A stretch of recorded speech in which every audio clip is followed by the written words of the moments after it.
Welcome to This Week in Medicine, your filtered medical journal summary. Looking to stay up to date with the latest medical research but short on time? This Week in Medicine has you covered. Our AI-generated podcast provides you with a convenient, on-the-go solution to keep you informed about the most significant developments in the medicine field. Each episode offers a filtered and concentrated summary of key journal articles, allowing you to stay informed without the need to sift through pages of research papers. With This Week in Medicine, listening is faster than reading, and you can consume valuable medical knowledge while commuting, exercising, or during your daily routine. Hi, This Week in Medicine, we will be discussing. First, we will be discussing articles in New England Journal of Medicine. Nivolumab+AVD in advanced stage classic Hodgkin's lymphoma. Background: incorporating brentuximab vedotin into the treatment of advanced stage classic Hodgkin's lymphoma improves outcomes in adult and pediatric patients. However, brentuximab vedotin increases the toxic effects of treatment in adults. More than half of pediatric patients who receive the drug undergo consolidative radiation, and relapse remains a challenge. Programmed death 1 blockade is effective in Hodgkin's lymphoma, including in preliminary studies involving previously untreated patients. Methods: we conducted a Phase 3, multi-center, open-label, randomized trial involving patients at least 12 years of age with stage 3 or 4 newly diagnosed Hodgkin's lymphoma. Patients were randomly assigned to receive brentuximab vedotin with doxorubicin, vinblastine, and dacarbazine, BV+AVD, or nivolumab with doxorubicin, vinblastine, and dacarbazine, N+AVD. Pre-specified patients could receive radiation therapy directed to residual metabolically active lesions. The primary endpoint was progression-free survival, defined as the time from randomization to the first observation of progressive disease or death from any cause. Of 994 patients who underwent randomization, 970 were included in the intention to treat population for efficacy analyses. At the second planned interim analysis, with a median follow-up of 12.1 months, the threshold for efficacy was crossed, indicating that N+AVD significantly improved progression-free survival as compared with BV+AVD. Hazard ratio for disease progression or death, 0.48. 99% confidence interval, CI, 0.27 to 0.87.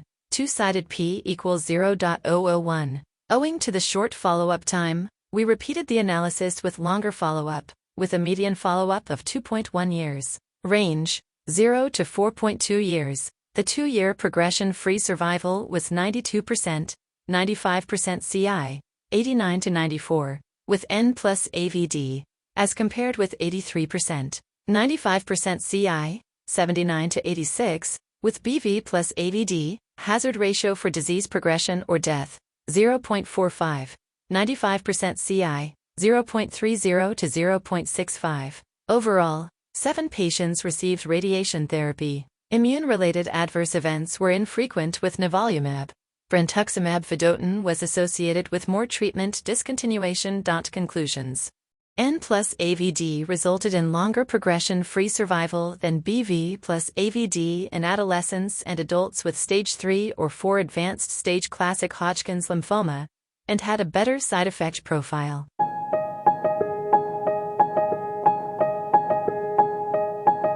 Safety of kidney transplantation from donors with HIV. Kidney transplantation from donors with human immunodeficiency virus, HIV, to recipients with HIV is an emerging practice. It has been performed since 2016 under the U.S. Congressional HIV Organ Policy Equity Act and is currently approved for research only. The Department of Health and Human Services is considering expanding the procedure to clinical practice, but data are limited to small case series that did not include donors without HIV as controls methods.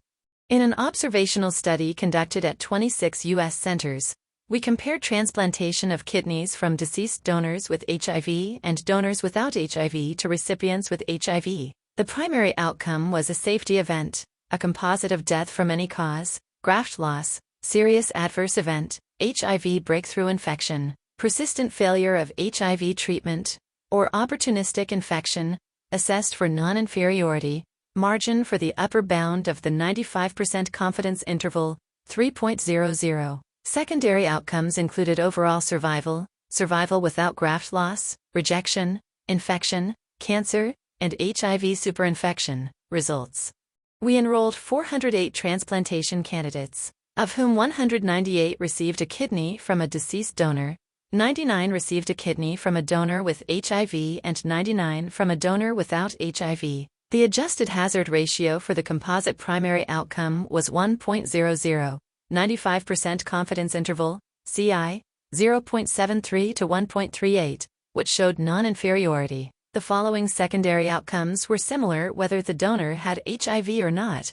Overall survival at 1 year, 94% versus 95%, and 3 years, 85% versus 87%. Survival without graft loss at 1 year, 93% versus 90%, and 3 years, 84% versus 81%, and rejection at 1 year, 13% versus 21%, and 3 years, 21% versus 24%. The incidence of serious adverse events, infections, surgical or vascular complications, and cancer was similar in the groups. The incidence of HIV breakthrough infection was higher among recipients of kidneys from donors with HIV. Incidence rate ratio, 3.14, 95%. CI, 1.02 to 9.63, with 1 potential HIV superinfection among the 58 recipients in this group, with sequence data and no persistent failures of HIV treatment conclusions. In this observational study of kidney transplantation in persons with HIV, transplantation from donors with HIV appeared to be non-inferior to that from donors without HIV.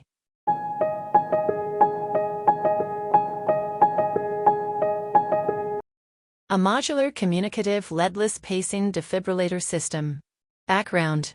The subcutaneous implantable cardioverter defibrillator, ICD, is associated with fewer lead-related complications than a transvenous ICD.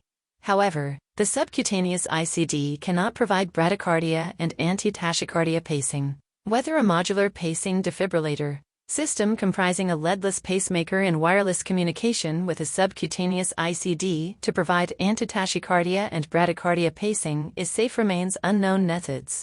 We conducted a multinational, single-group study that enrolled patients at risk for sudden death from ventricular arrhythmias and followed them for 6 months after implantation of a modular pacemaker defibrillator system. The safety endpoint was freedom from leadless pacemaker-related major complications, evaluated against a performance goal of 86%. The 2 primary performance endpoints were successful communication between the pacemaker and the ICD, performance goal, 88%, and a pacing threshold of up to 2.0 V at a 0.4 ms pulse width, performance goal, 80%. Results.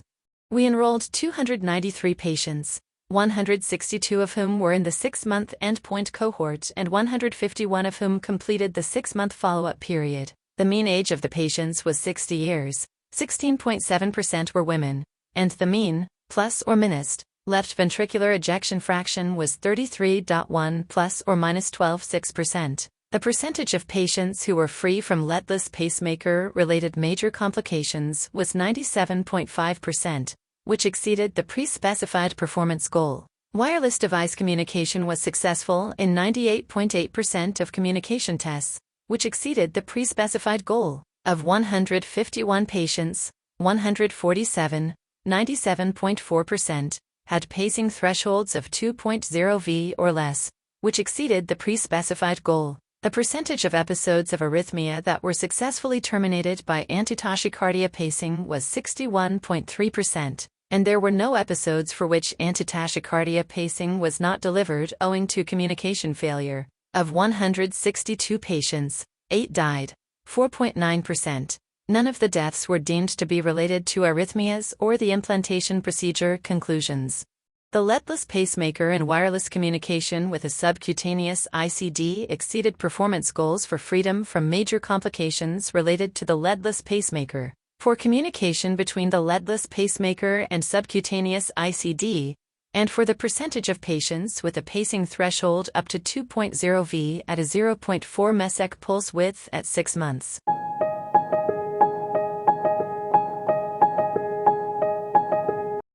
Phase 3 trial of stereotactic body radiotherapy in localized prostate cancer. Background. Whether stereotactic body radiotherapy, SBRT, is non-inferior to conventionally or moderately hypofractionated regimens with respect to biochemical or clinical failure in patients with localized prostate cancer is unclear. Methods. We conducted a Phase 3, international, open-label, randomized, controlled trial. Men with stage T1 or T2 prostate cancer, a Gleason score of 3+4 or less, and a prostate-specific antigen, PSA, level of no more than 20 nanograms per milliliter were randomly assigned, in a 1-to-1 ratio, to receive SBRT 36.25 grays and 5 fractions over a period of 1 or 2 weeks, or control radiotherapy, 78 grays and 39 fractions over a period of 7.5 weeks or 62 grays and 20 fractions over a period of 4 weeks. Androgen deprivation therapy was not permitted. The primary endpoint was freedom from biochemical or clinical failure, with a critical hazard ratio for non-inferiority of 1.45. The analysis was performed in the intention to treat population. Results. A total of 874 patients underwent randomization at 38 centers, 433 patients in the SBRT group and 441 in the control radiotherapy group, between August 2012 and January 2018. The median age of the patients was 69.8 years, and the median PSA level was 8.0 nanograms per milliliter. The National Comprehensive Cancer Network risk category was low for 8.4% of the patients and intermediate for 91.6%. At a median follow-up of 74.0 months, the 5-year incidence of freedom from biochemical or clinical failure was 95.8%.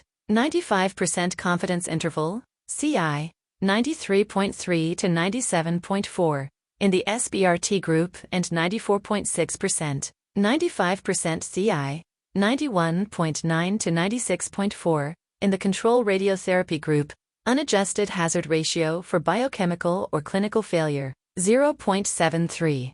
90% CI, 0.48 to 1.12, p equals 0.004 for non-inferiority, which indicated the non-inferiority of SBRT. At 5 years, the cumulative incidence of late radiation therapy oncology group, RTOG, grade 2 or higher genitourinary toxic effects, was 26.9%, 95% CI, 22.8 to 31.5, with SBRT and 18.3%, 95% CI, 14.8 to 22.5, with control radiotherapy, p less than 0.001, and the cumulative incidence of late RTOG grade 2 or higher gastrointestinal toxic effects was 10.7%, 95% CI, 8.1 to 14.2, and 10.2%, 95% CI, 7.7 to 13.5, respectively, p equals 0.94. Conclusions. 5. Fraction SBRT was non-inferior to control radiotherapy with respect to biochemical or clinical failure, and may be an efficacious treatment option for patients with low to intermediate risk localized prostate cancer as defined in this trial.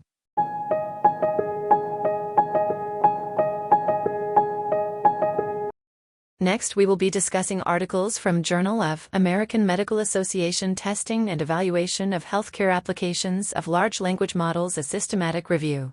Question: how are healthcare applications of large language models, LLMs, currently evaluated? Findings: in this systematic review of 519 studies published between January 1, 2022, and February 19, 2024, only 5% used real patient care data for LLM evaluation. Administrative tasks such as writing prescriptions and natural language processing and natural language understanding tasks, such as summarization, were understudied. Accuracy was the predominant dimension of evaluation, while fairness, bias, and toxicity assessments were less studied, meaning, results of this systematic review suggest that current evaluations of LLMs in healthcare are fragmented and insufficient, and that evaluations need to use real patient data, quantify biases, cover a wider range of tasks and specialties, and report standardized performance metrics to enable broader implementation.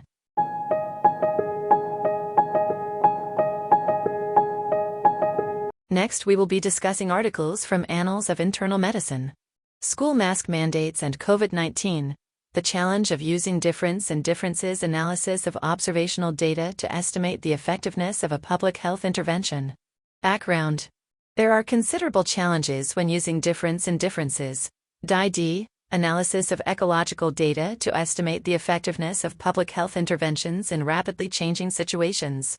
Important potential confounders rendered DID methodology inappropriate for causal inference, including prior immunity, temporal variation in rates of infection, and changes in testing practices. The racial composition and income of intervention and control groups also differed substantially. Compared with maintaining the mask requirement, dropping the requirement was associated with anywhere from an increase of 5.64 cases, 95% CI, 3.00 to 8.29 cases per 1,000 persons to a decrease of 2.74 cases, CI, 0.63 to 4.85 cases per 1,000 persons, depending on choice of control group and whether students or staff were examined. Conclusion.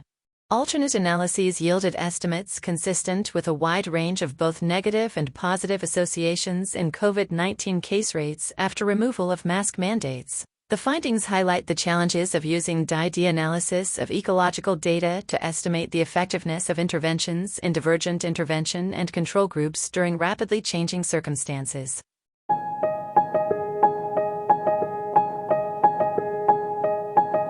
Next, we will be discussing articles from British Medical Journal. Paternal metformin use and risk of congenital malformations in offspring in Norway and Taiwan. Population-based, cross-national cohort study. Objective: to evaluate the association between paternal metformin use and risk of congenital malformations in offspring. Results: paternal data on metformin use during the period of sperm development was available for 2075. 0.3%. Offspring in Norway and 15,276. 0.6%. Offspring in Taiwan. Among these offspring, 104. 5.0%. In Norway and 512. 3.4%, in Taiwan had congenital malformations. Increased risks of any congenital malformation associated with paternal metformin use were observed in the unadjusted analysis and attenuated with increasing control of confounding. The relative risks of any malformations with paternal metformin use were 1.29, 95% confidence interval 1.07 to 1.55, in Norway and 1.08, 0.999 to 1.17, in Taiwan in the unadjusted analysis and 1.20, 0.94 to 1.53, and 0.93, 0.80 to 1.07, respectively, in the analysis restricted to fathers with type 2 diabetes mellitus. In the overlap propensity score weighting analysis restricted to fathers with type 2 diabetes mellitus, the relative risks were 0.98, 0.72 to 1.33, in Norway and 0.87, 0.74 to 1.02, in Taiwan, resulting in a pooled estimate of 0.89, 0.77 to 1.03. No associations were observed between paternal metformin use and any organ-specific malformations. These findings were consistent in sibling-matched comparisons and sensitivity analyses. Conclusions. The findings suggest that paternal use of metformin during the period of sperm development is not associated with congenital malformations in offspring, including organ-specific malformations. Metformin can therefore continue to be considered a suitable initial oral agent for managing glucose levels in men with type 2 diabetes mellitus who plan on having children.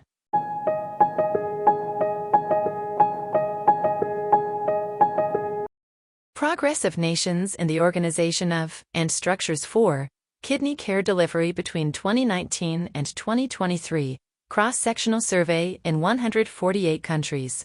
Objective: to assess changes in key measures of kidney care using data reported in 2019 and 2023. Results: data for 148 countries that participated in both surveys were available for analysis. The proportions of countries that provided public funding, free at point of delivery, increased from 27% in 2019 to 28% in 2023 for hemodialysis, 23% to 28% for peritoneal dialysis, and 31% to 36% for kidney transplantation services. Centers for these treatments increased from 4.4 per million population, PMP, to 4.8 pmp, p less than 0.001. For hemodialysis, 1.4 pmp to 1.6 pmp for peritoneal dialysis, and 0.43 pmp to 0.46 pmp for kidney transplantation services. Overall, access to hemodialysis and peritoneal dialysis improved. However, access to kidney transplantation decreased from 30 pmp to 29 pmp. The global median prevalence of nephrologists increased from 9.5 pmp to 12.4 pmp, p less than 0.001. Changes in the availability of kidney registries and in national policies and strategies for kidney care were variable across regions and country income levels. The reporting of specific barriers to optimal kidney care by countries increased from 55% to 59% for geographical factors, 58% to 68%, p equals 0.043 for availability of nephrologists, and 46% to 52% for political factors. Conclusions: important changes in key areas of kidney care delivery were noted across both periods globally. These changes affected the availability of, and access to, kidney transplantation services. Countries and regions need to enact enabling strategies for preserving access to kidney care services, particularly kidney transplantation.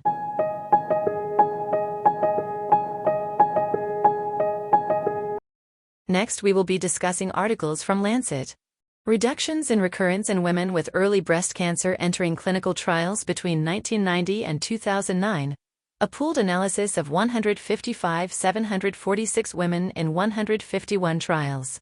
Background: distant recurrence in women with estrogen receptor-positive early breast cancer persists at a constant rate for more than 20 years after diagnosis, with little equivalent data for estrogen receptor-negative breast cancer. Using the database of the Early Breast Cancer Trialists Collaborative Group, EBCTGG, we investigated rates of distant breast cancer recurrence in estrogen receptor-positive and estrogen receptor-negative tumors and trends in outcomes over time.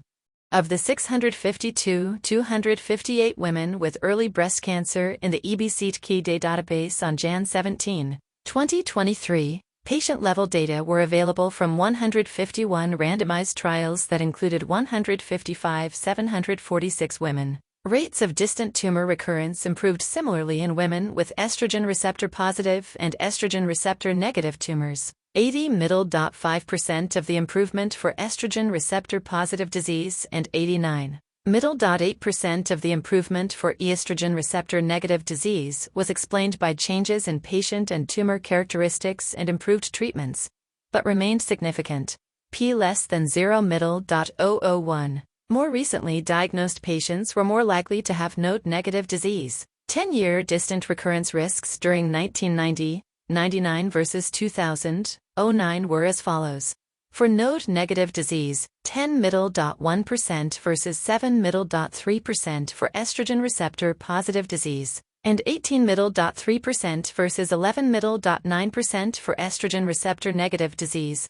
For disease with 1 to 3 positive nodes, 19.9% versus 14.7%. For estrogen receptor-positive disease and 31.9% versus 22.1% for estrogen receptor-negative disease, and for disease with 4 to 9 positive nodes, 39.6% versus 28.5% for estrogen receptor-positive disease and 47.8% versus 36.5% for estrogen receptor-negative disease. After adjustment for therapy, rates were reduced by 25%. Estrogen receptor-positive disease, and 19%, estrogen receptor-negative disease, after 2000 versus the 1990s, with similar improvements observed in estrogen receptor-positive disease beyond 5 years.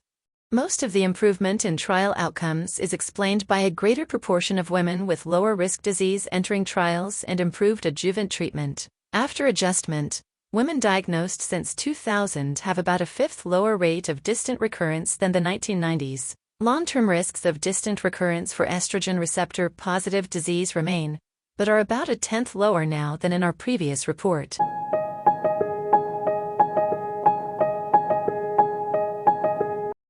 Next, we will be discussing articles in the field of hemato-oncology.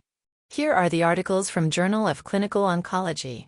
Human leukocyte antigen mismatching and survival in contemporary hematopoietic cell transplantation for hematologic malignancies.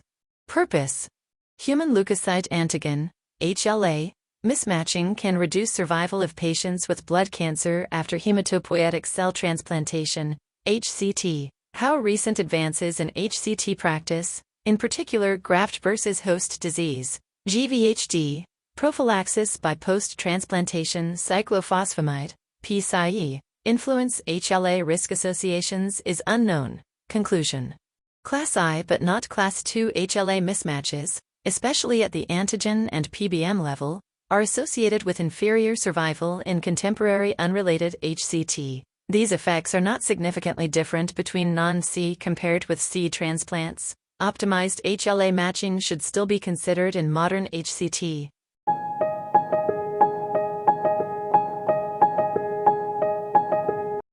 Here are the articles. From Journal of Hepatology. Diagnostic performance of non-invasive tests in patients with MET-ALD in a health checkup cohort. Background and aims. Non-invasive tests, NITs, for liver fibrosis have been recognized for their clinical utility in metabolic dysfunction-associated steatotic liver disease, MOSLD. However, their diagnostic efficacy in detecting liver fibrosis is notably reduced in patients with alcohol-related liver disease. Therefore, ascertaining the reliability of NITs in patients with MOSLD with moderate alcohol intake, MET-ALD, is essential. In this cross-sectional study, data from 7,918 participants who underwent MRE were analyzed to assess the performance of fibrosis-4, FIB-4, and non-alcoholic fatty liver disease fibrosis scores in metabolic dysfunction-associated steatotic liver disease, MOSLD, and MOSLD with moderate alcohol intake, MET-ALD. We found that FIB-4 had high diagnostic accuracy in the newly identified MET-ALD group, similar to that in the MOSLD population. These results highlight the potential of FIB-4 as a reliable screening tool for MET-ALD, even when specific subgroups are considered. Therefore, FIB-4 is a valuable screening tool for identifying advanced fibrosis in the MET-ALD population.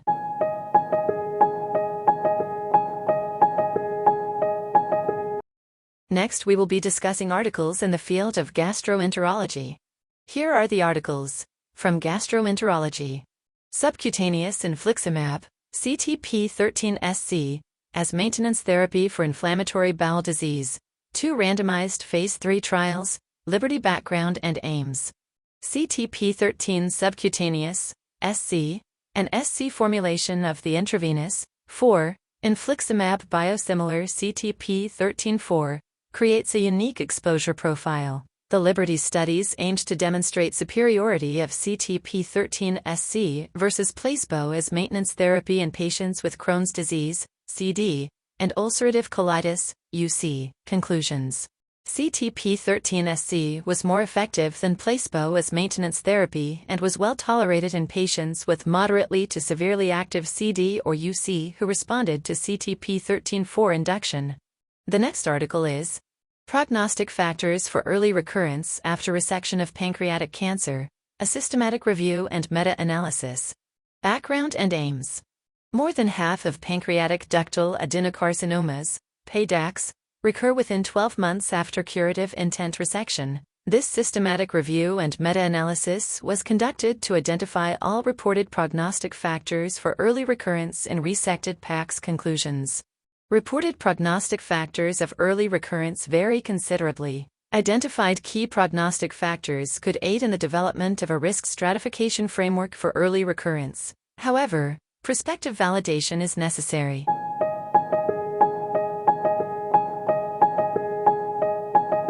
Next, we will be discussing articles in the field of infectious diseases. Here are the articles from Clinical Infectious Diseases. Successful treatment of carbapenem-resistant Acinetobacter baumannii meningitis with sulbactam durlobactam. Background. The treatment of carbapenem-resistant Acinetobacter baumannii/calcoaceticus complex, CRAB, presents significant treatment challenges. Results. The CRAB isolate belonged to sequence type 2, an acquired Bleoxa 23 and an intrinsic Bleoxa 51 like E.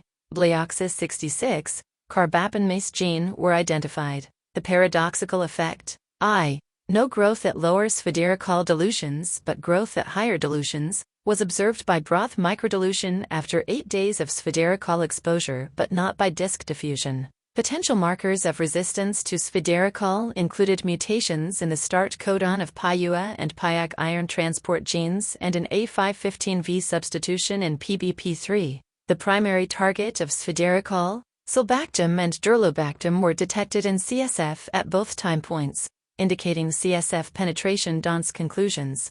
This case describes successful treatment of refractory CRA-BEB meningitis with the administration of sulbactam, durlobactam and meropenem, and highlights the need to be cognizant of the paradoxical effect that can be observed with broth microdilution testing of crab isolates with sphericol.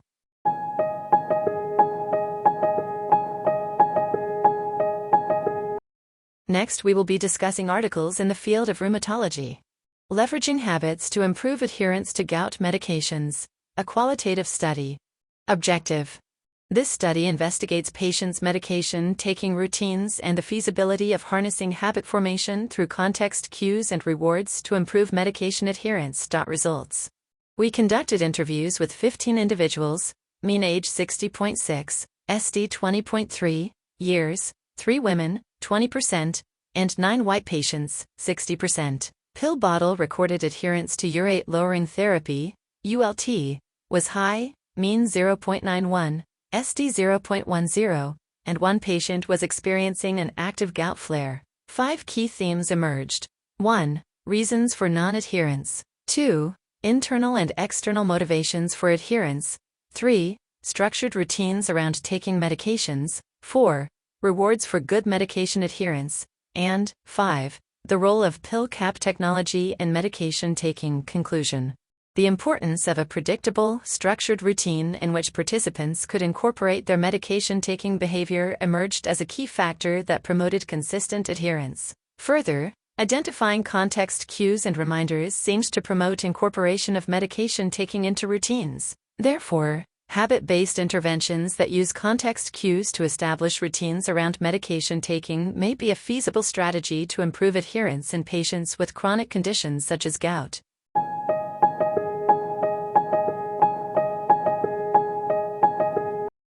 Here are the articles from Arthritis and Rheumatology. Here are the articles from Journal of Clinical Rheumatology.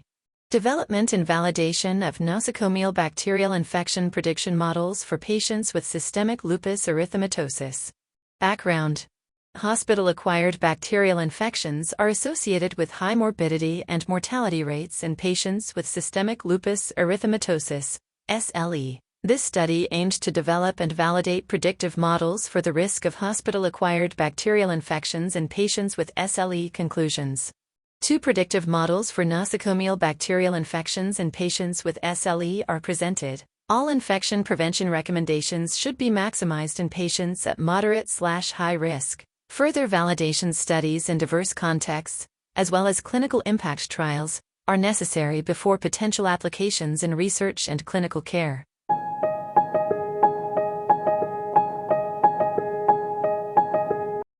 Next, we will be discussing articles in the field of cardiology.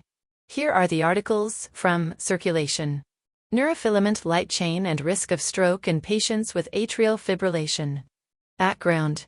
Biomarkers reflecting brain injury are not routinely used in risk assessment of stroke and atrial fibrillation, AF. Neurofilament light chain, NFL, is a novel biomarker released into blood after cerebral insults. We investigated the association between plasma concentrations of NFL, other biomarkers, and risk of stroke and death in patients with AF not receiving oral anticoagulation. Conclusions. NFL reflects overt and covert episodes of cerebral ischemia and improves risk assessment of stroke and death in patients with AF without oral anticoagulation, including in patients without previous stroke. The combination of NFL with information on age, history of stroke, and other biomarkers should be explored as a future avenue for stroke risk assessments in patients with AF.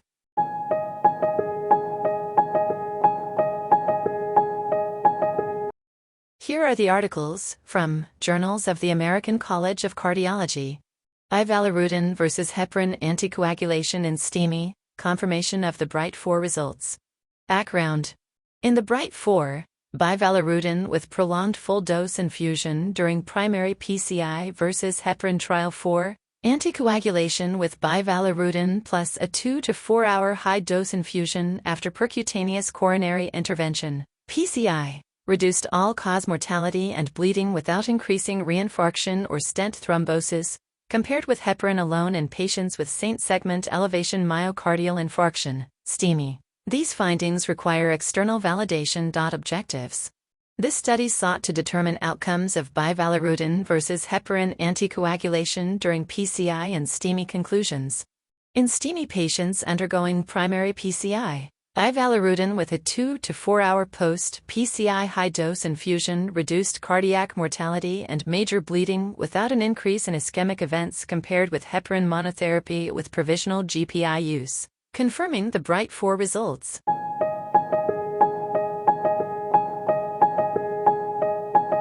From JAMA Cardiology.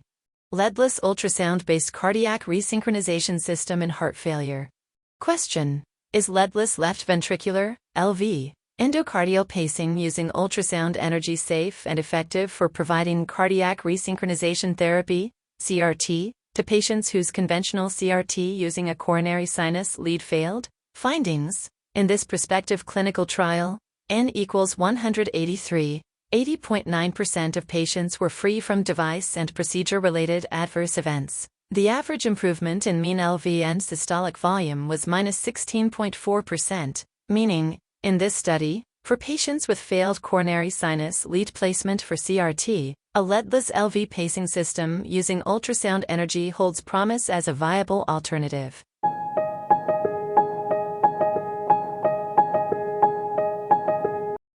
Next, we will be discussing articles in the field of endocrinology. Here are the articles. From Journal of Clinical Endocrinology and Metabolism. Increased prevalence of germline pathogenic CHEK2 variants in individuals with pituitary adenomas. Context. CHEK2 is a cell cycle checkpoint regulator gene with a long-established role as a clinically relevant, moderate-risk breast cancer predisposition gene, with greater risk ascribed to truncating variants than missense variants. Conclusion. This is the first study to suggest a role for the breast cancer predisposition gene, CHEK2, in pituitary tumorigenesis, with pathogenic/likely pathogenic variants found in 3% of patients with PAs. As PAs are relatively common and typically lack classic autosomal dominant family histories, risk alleles, such as these variants found in CHEK2, might be a significant contributor to PA risk in the general population.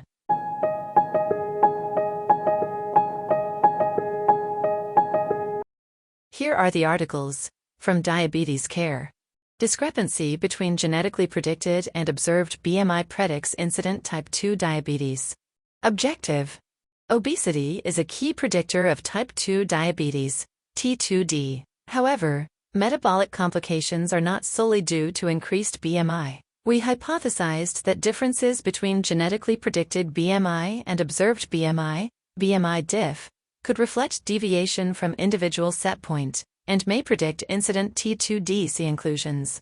Having a higher BMI than genetically predicted is associated with an increased risk of T2D. These findings underscore the potential to reassess T2D risk based on individual levels of obesity using genetic thresholds for BMI. The next article. Associations of high BMI and excessive gestational weight gain with pregnancy outcomes in women with type 1 diabetes. Background. The increased risk of pregnancy complications in type 1 diabetes is mainly attributed to maternal hyperglycemia. However, it is unclear whether other potentially modifiable factors also contribute to risk in this population. CONZ. Addressing maternal BMI pre-pregnancy and preventing excessive GUG should be key clinical priorities to improve outcomes in pregnant women with type 1 diabetes.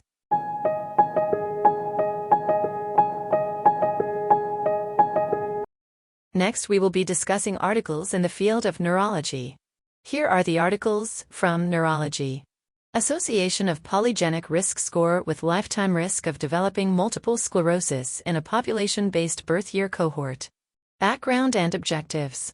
More than 200 genetic variants have been associated with multiple sclerosis, MS, susceptibility. However, it is unclear to what extent genetic factors influence lifetime risk of MS using a population-based birth year cohort.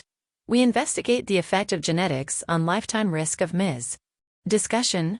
Our results show that the lifetime risk of MS is strongly influenced by genetic factors. Our findings have the potential to support diagnostic certainty in individuals with suspected MS.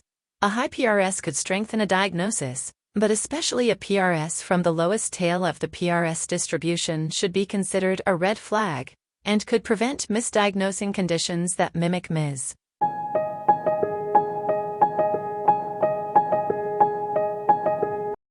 Next, we will be discussing articles in the field of pulmonary and critical care.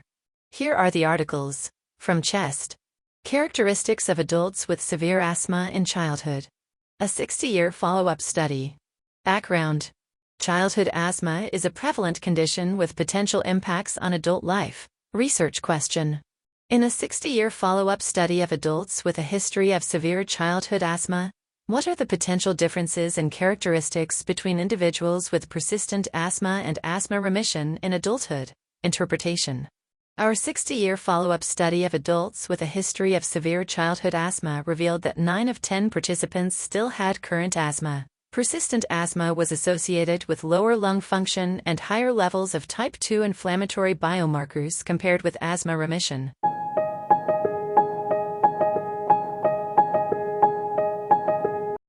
Here are the articles. From the American Journal of Respiratory and Critical Care Medicine. Impact of using pre- and post-bronchodilator spirometry reference values in a Chinese population.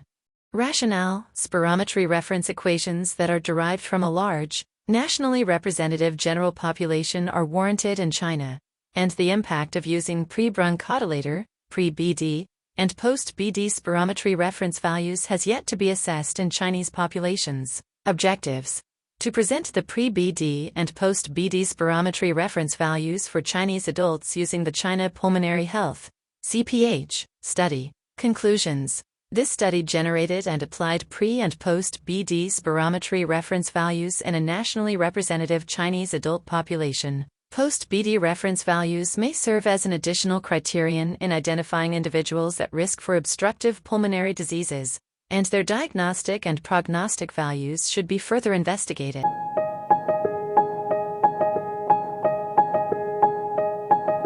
Next, we will be discussing articles in the field of nephrology. Here are the articles. From Clinical Journal of American Society of Nephrology.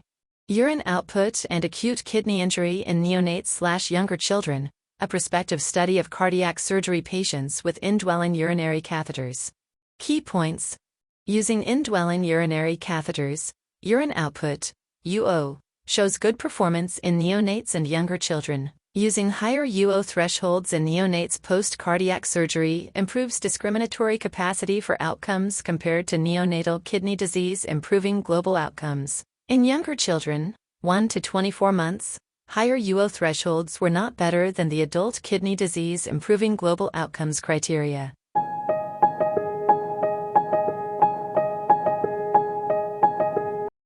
Here are the articles. From Kidney International Reports. Imlifidase in highly sensitized kidney transplant recipients with a positive cross-match against a deceased donor. Introduction.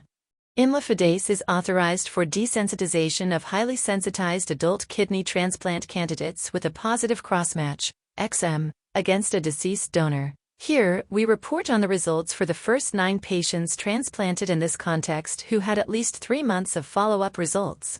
All 9 patients had been on dialysis for an average of 123 plus or minus 41 months, with CPIRA at 99%, N equals 2, or 100%, N equals 7. At transplantation, the mean number of DSAs was 4.3 plus or minus 1.4. The median immunodominant DSA MFI was 9,153, 6,430 to 16,980. Flow cytometry XM, FCXM, and CDCXM before imlifidase were positive in 9 and 2 patients, respectively. After 1 injection of imlifidase, all were negative. Patients received polyclonal antibodies, IVIGs, IVIG, rituximab, tacrolimus, and mycophenolate. 5 patients had a DSA rebound within the first 14 days. 2 had concomitant clinical antibody-mediated rejection, ABMR, 2 had subclinical ABMR, and 1 had isolated positive C4d staining. No ABMR was observed in patients without rebound. Chronic kidney disease epidemiology collaboration formula estimated glomerular filtration rate, EGFR, was 56 plus or minus 22 milliliters per minute per 1.73 square meters at the last follow-up, 7 plus or minus 2.8 months. No graft loss or death were observed. 4 patients developed at least one infection. Conclusion. These real-life data demonstrate that the use of imlifidase to desensitize highly sensitized patients can have an acceptable short-term efficacy and safety profile in selected patients.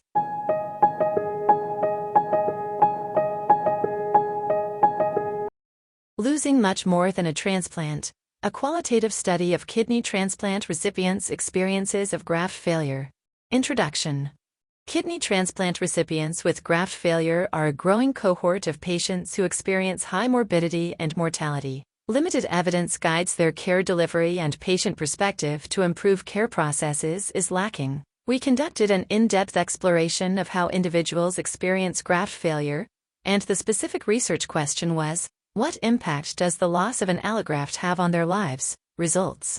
Our study included 23 participants from 6 provinces of Canada. The majority were on dialysis and not waitlisted for retransplantation, 60.9%. Our thematic analysis identified that the lives of participants were impacted by a range of tangible and experiential losses that go beyond the loss of the transplant itself. The themes identified include loss of control, loss of coherence, loss of certainty, loss of hope, loss of quality of life, and loss of the transplant team. Although many perceived that graft failure was inevitable, the majority were unprepared. The confusion about eligibility for retransplantation appears to contribute to these experiences. Conclusion.